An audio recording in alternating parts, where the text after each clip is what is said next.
Good evening. Welcome to Emo Nightly News every moment online. Let's take a look at the headlines. Ashma McDougall introduced as Labour Party candidate for Roseau North. Danny Luge and UWP team engage residents in Gota Village. Hikefest 2026 concludes with historic Jacko Flats experience. NDC holds General Council and mega rally in Grenada. Antigua cyclist Tajay Brown recovering after training incident. UK Prime Minister Keir Starmer resigns amid political turmoil. And round of 32 race tightens as World Cup drama unfolds. Details of these stories and more coming up next. Stay with us.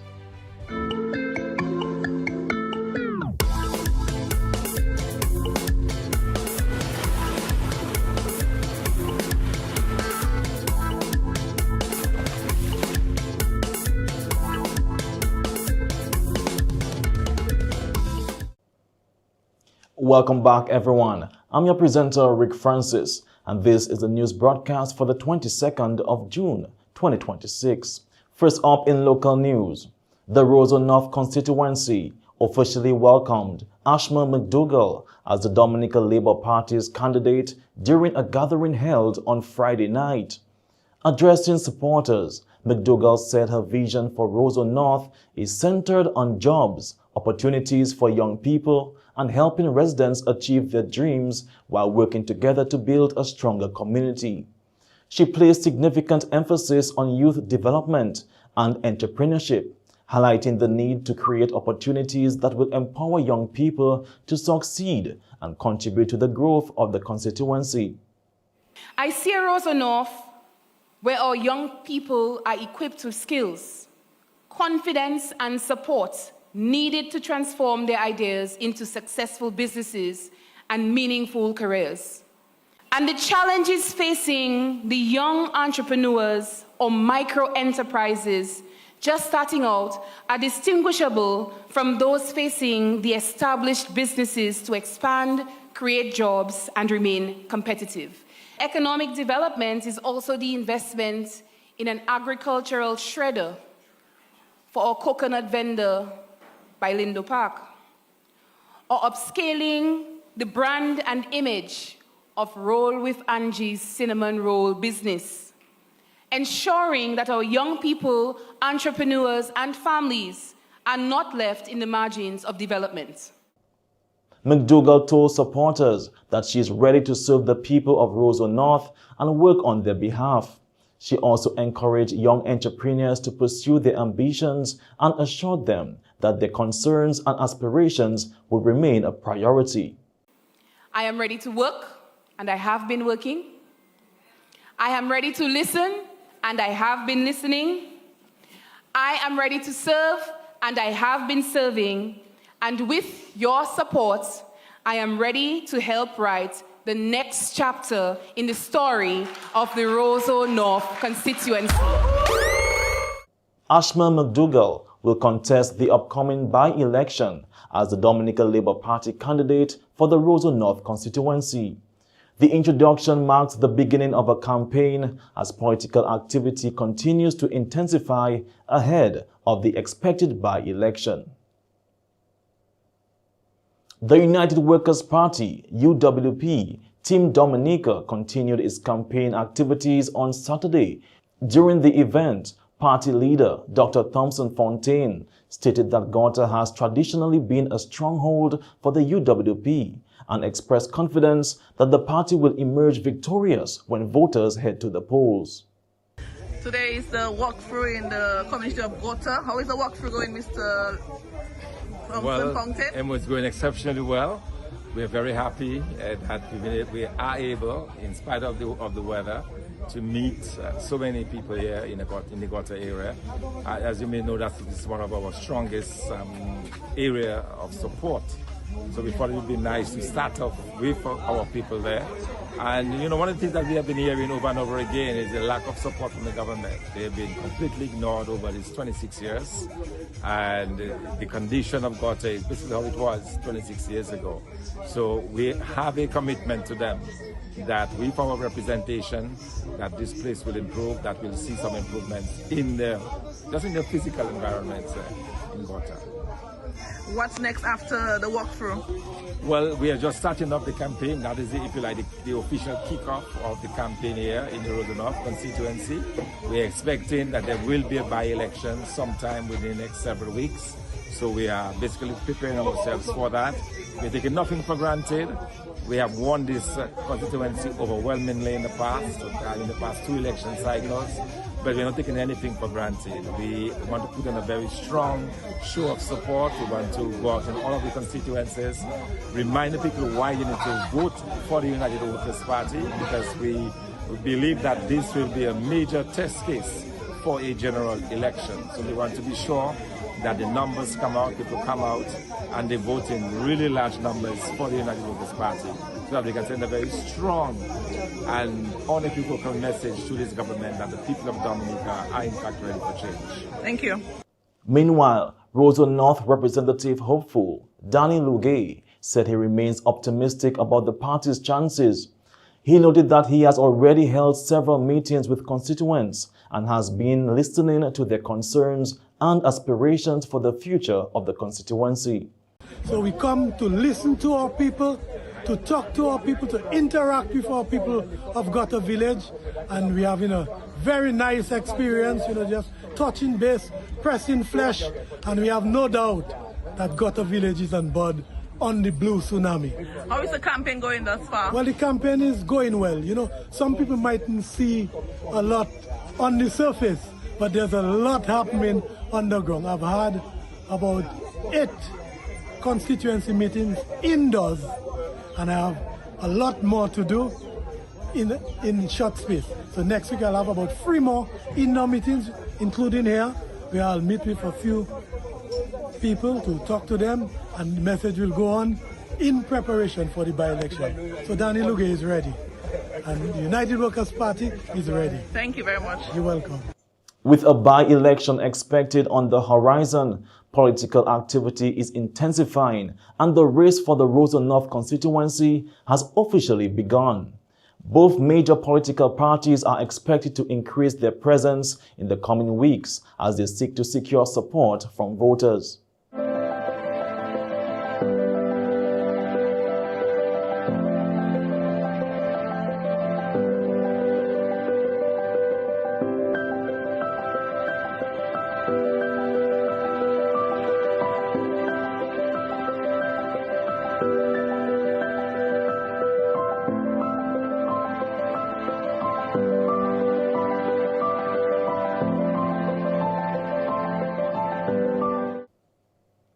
Also in local news this evening, Prime Minister Roosevelt Skerrit is in Antigua and Barbuda for the 78th meeting of the Organization of Eastern Caribbean States Authority, being held from June 21 to 22.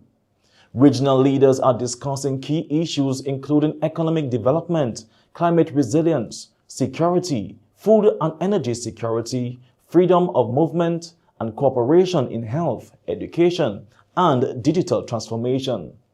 During Sunday's opening ceremony, Prime Minister Gaston Brown assumed the chairmanship of the OECS authority from Godwin Friday.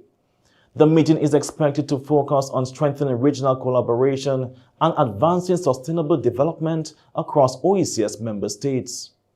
Meanwhile, during Prime Minister Skerrit's absence, Finance Minister Irving McIntyre will serve as acting Prime Minister. Hikefest 2026 has officially come to an end, wrapping up 6 weeks of outdoor adventures that encourage participants to explore Dominica beyond the beaten path. The final hike, Echoes of the Maroons at Jacko Flats, was held on June 13 after being rescheduled from May. The hike took participants through one of Dominica's most historically significant sites, highlighting the legacy of the island's maroon communities. The experience ended with a river bath and a traditional one-pot meal. Throughout the festival, hikers explored several of Dominica's most popular trails, including Worry Lake, Trinity Lakes, Segment 11, Charles Warner, and the iconic Boiling Lake. DHTA board member Hubert Winston described this year's event as a major success, noting that the festival recorded its largest turnout to date and gave participants an opportunity to connect with Dominica's history and heritage. It was a tremendous success. We had a lot of invitees and people that joined us from North America, Canada, US. We had people also from the French West Indies, of course. Different clubs joined us. Because of Caribbean Airlines, we couldn't have our Trini brethren join us this year, but normally they would have a few from Trinidad that would have joined, including the clubs. DHTA President Kitwani Ferreira said Hikefest continues to showcase Dominica's natural beauty while promoting sustainable tourism and cultural appreciation. Now that Hikefest is over, it was definitely a success. Today we had brilliant weather, the river was refreshing, the views in the canyon, the walk through the flats, down the steps. It made me feel like I was at peace, one with nature, enjoying the joy of what Dominica has to offer. Participants also praised the experience.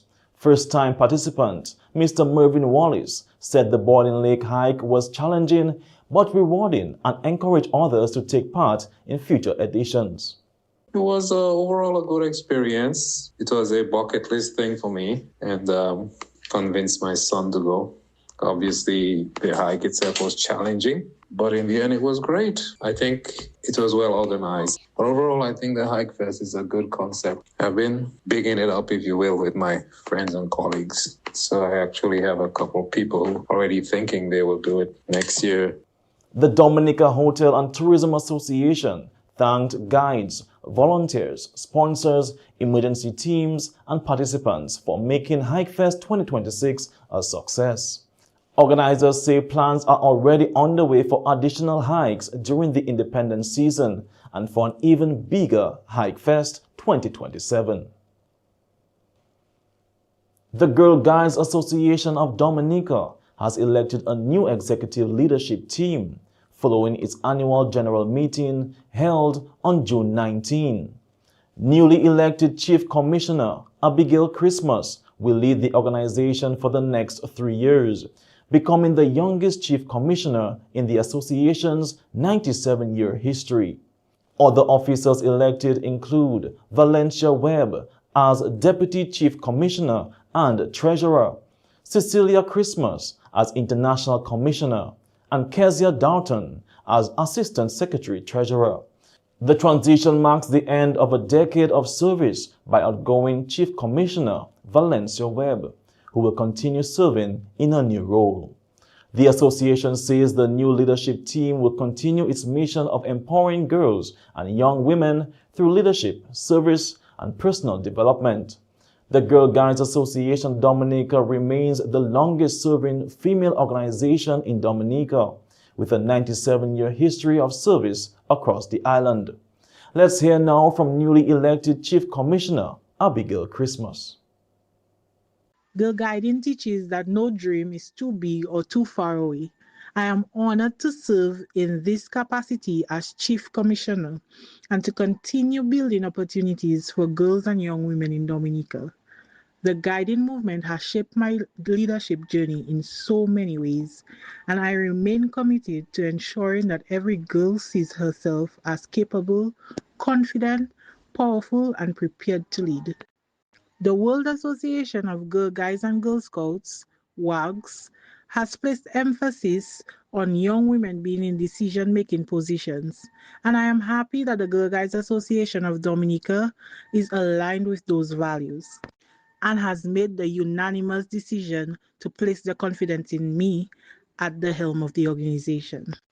I am grateful for the opportunity to lead and inspire the young girls and women of this country.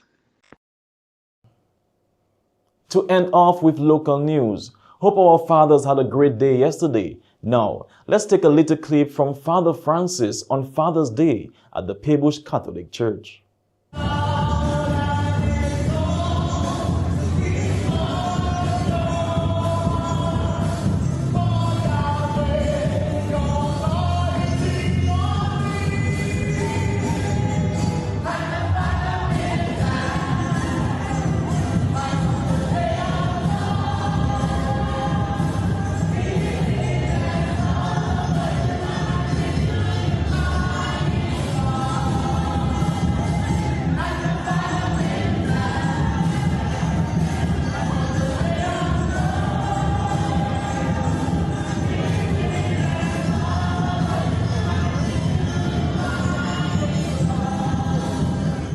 And that's all for local news this evening. Stay tuned for regional news coming up next. 5 chances, 2 draws a week. Endless excitement. This is not just a game, it's your game. Match 5.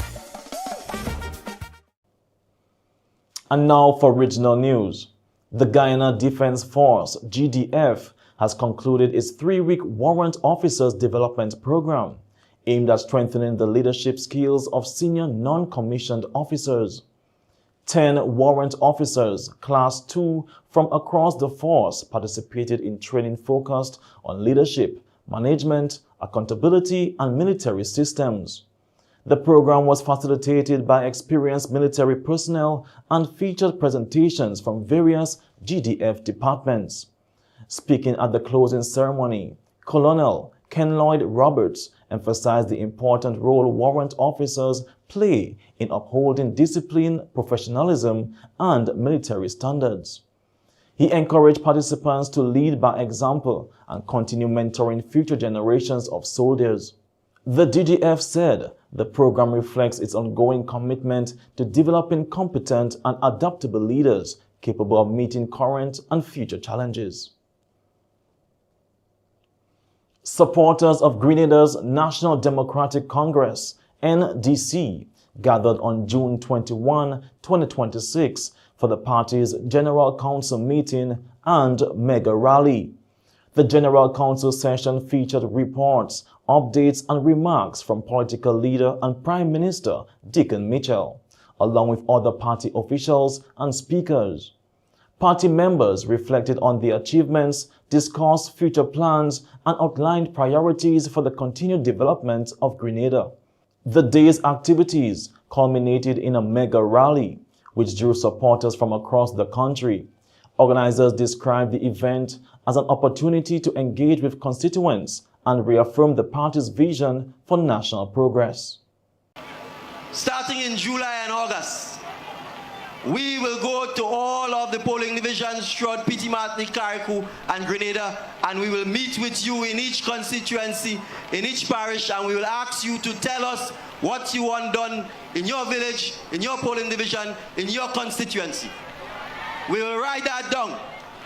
We will put it together, and then we will come back and present it to you as the manifesto of the people co-authored by you, for you, and for the development of Grenada for the next 5 years.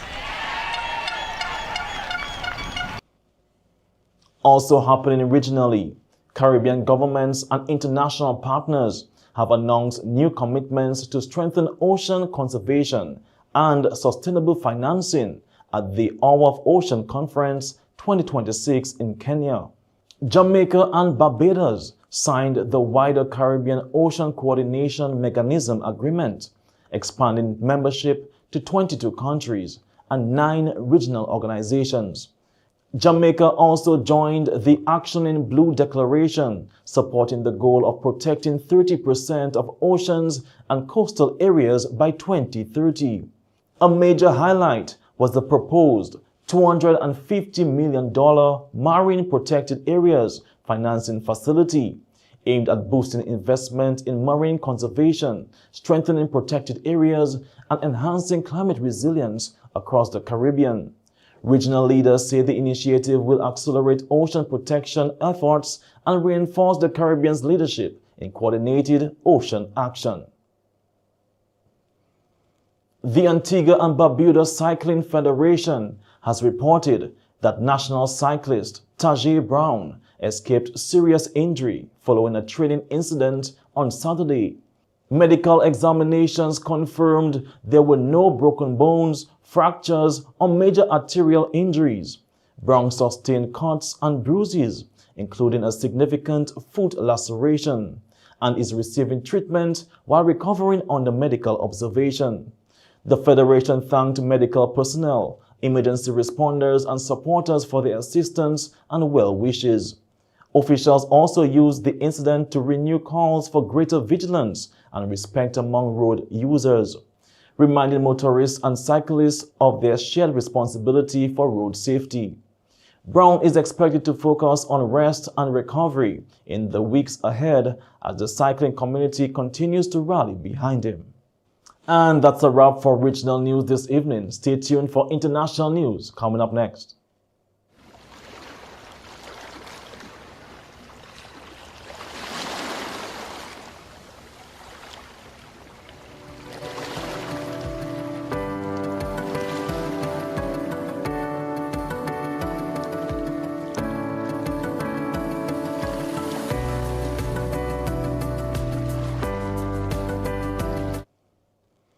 And now for international news.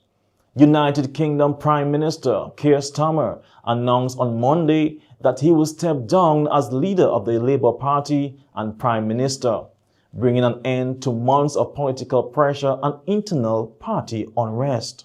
Speaking outside 10 Downing Street, Starmer said he would remain in office until a new Labour leader is chosen, ensuring what he described as an orderly transition of power. The resignation follows significant losses for Labour in local elections and growing criticism from within the party over its leadership and policy direction. In an emotional address, Starmer described becoming Prime Minister as the proudest moment of his life and highlighted achievements including attracting investment, strengthening workers' rights, and improving Britain's international standing. However, he acknowledged concerns within the Labour Party about his ability to lead the party into the next general election. Every decision I've taken has been about putting the country I love first. That is why I will resign as leader of the Labour Party. I have spoken to His Majesty the King this morning to inform him of my decision. And when I leave the biggest job in the country, I shall spend more time on the most important job, being the best husband I can to my fantastic wife Vic, who has been a rock by my side through good times and bad, and being the best dad I can to my beautiful children, who are my pride and my joy. Thank you very much. Attention is now turning to former Greater Manchester Mayor Andy Burnham, whose recent by-election victory has positioned him as a potential contender for the party's leadership. Starmer's departure means Britain will soon have its 7th Prime Minister in the decade since the 2016 Brexit referendum, highlighting a period of continued political instability in the country. A leadership contest is expected to begin in the coming weeks as Labour selects its next leader and the United Kingdom prepares for a new chapter in its political landscape. Australian authorities have seized a record 3 tons of cocaine hidden in underground bunkers near Sydney, in what is being described as the country's largest ever cocaine bust. Police say the drugs, valued at more than $560 million, were discovered in plastic tubs buried beneath false floors at a property in Londonderry after being transported from northern Queensland. 2 men have been charged in connection with the seizure, while 6 others were previously arrested as part of the investigation. Authorities have also detained a suspected mother vessel in the Solomon Islands. Australian Federal Police say investigations are ongoing as they work with international partners to identify those behind the smuggling operation. And that's all for international news this evening. Stay tuned for the sports segment coming up next. This summer, the Caribbean's premier music experience returns. Welcome to the 28th edition of the St. Kitts Music Festival, featuring the incredible Kilani, Fantasia, Beres Hammond, Luciano, Soca King Marshall Montano, Soca Sensation Voice, and Vaughn. Dancehall giant Movado, Idonia, and the new wave, Valiant. Also featuring Massacre, Cranium, Taurus Riley, Steel Pulse, Dean Fraser and the Black Soil Band, Sanil Mir, Diani, Rodney Tatat, and Zoo. The legendary New Vibes Band International, Brandon and ASAP Band, Shelly and Signal Band, plus Edwin Yearwood and Crossfire, Rukas HE, and Garlic and the Upper Level Band. June 25th to June 27th, Warner Park Cricket Stadium, St. Kitts. Get your tickets now at stkittsmusicfestival.com. The St. Kitts Music Festival, where music meets paradise.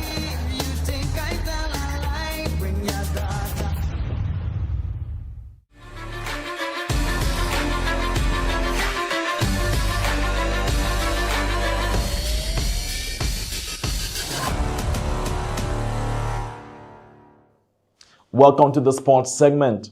The FIFA World Cup 2026 is entering a crucial stage as teams battle for places in the round of 32, with several major nations looking to secure qualification this week. Among the standout stories of the tournament, Spain bounced back in impressive fashion with a commanding 4-0 victory over Saudi Arabia. Young star Lamine Yamal scored his first ever World Cup goal as Spain reignited its campaign.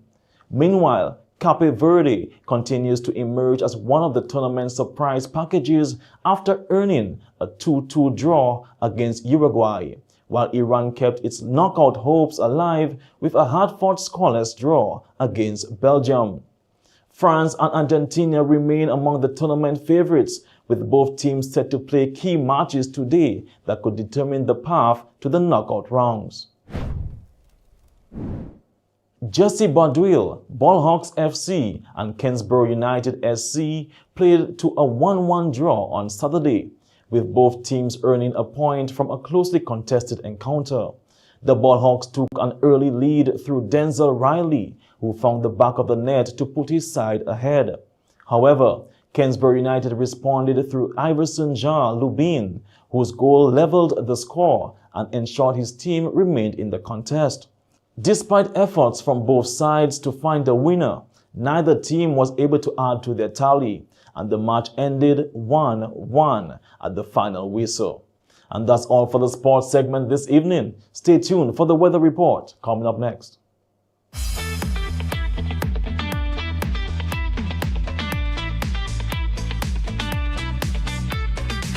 Good day to you. This is the weather broadcast from the Met Studio at GMID for today, Monday, June 22nd, 2026.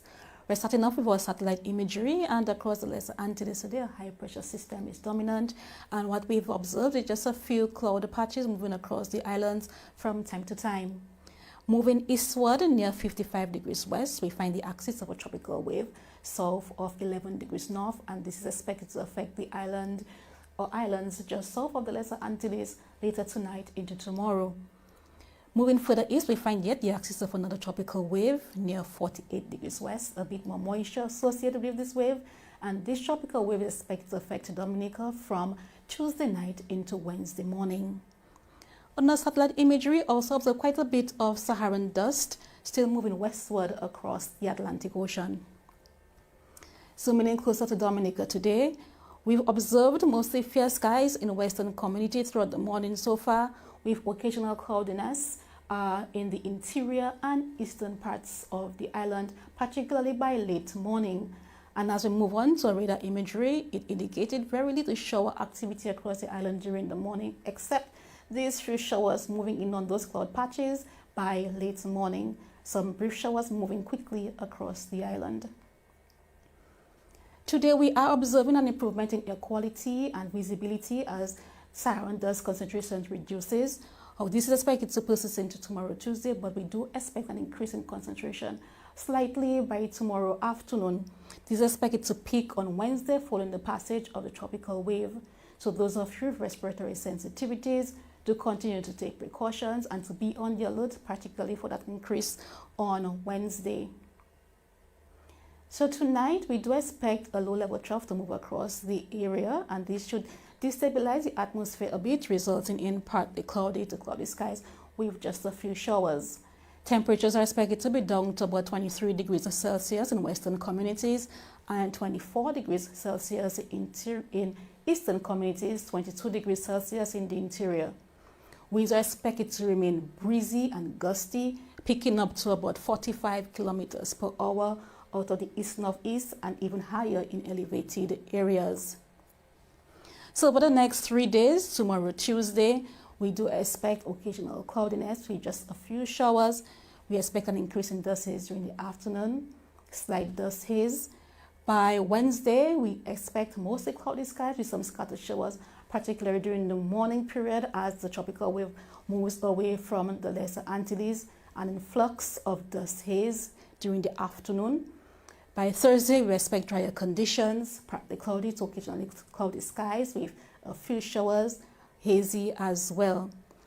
Temperatures expected to peak at about 32 degrees Celsius over the 3-day period and to just about 24 degrees Celsius at night. Winds are expected to remain breezy to windy, picking about 45 kilometers per hour. As I said, it can be higher in elevated areas. So if you have items that are loose, that you don't want to lose, do secure them. As a result of those breezy conditions, we do expect our seas to become agitated, particularly along the eastern coastline. So we do have a yellow alert into Thursday, with seas expected to peak near 8 feet into Thursday.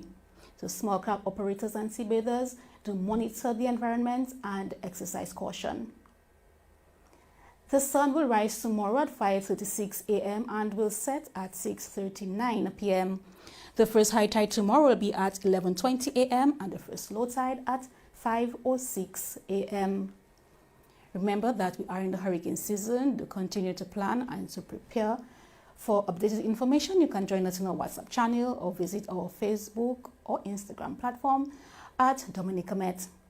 Thank you for joining us today. Do have a productive week. Until next time. And this concludes tonight's news broadcast for the 22nd of June, 2026. I'm your presenter, Rick Francis. And on behalf of the entire newscast, we say thank you for viewing. This has been Emo Nightly News, every moment online. Have a good night.